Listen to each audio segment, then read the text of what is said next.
and now we've got Ron Ramos, his daughter and his fiance come to events. Well, we're making this more of a thing, and that's what it should be. That's good.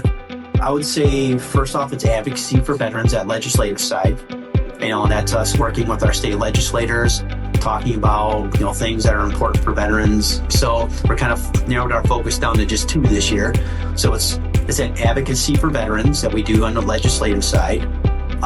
It's the community side of everything that we do when we're talking about youth activities, getting the youth involved, and we're also talking about, patriotism, establishing patriotism within the communities, keeping that alive, I guess you might want to say. But I'm glad that they're supportive of the military, the VFW, and veterans, but it's like, sometimes I'm like, can you just tell something else too? Like, they show up to the VFW post, show support, like, have pancake breakfast, and it's getting involved with the Chamber of Commerce, making sure that you're involved with all the other businesses, because the VFW, we're not technically a business, we're a nonprofit, but we're in the business of taking care of veterans. We don't want to have it be like that. We want them to be like, oh, you're vet? Oh, yeah.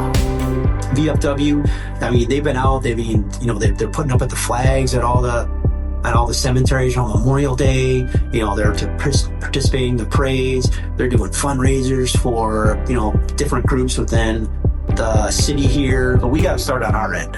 Making sure that we're doing. And people have to join the VFW so the VFW can keep doing the things. So the VFW provides a large voice for veterans on some of the state issues. Because there's so many more that are eligible, they don't join.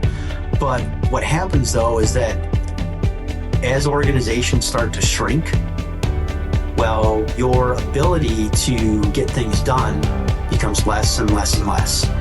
Your voice, unfortunately, with our legislators becomes less, because they look at numbers.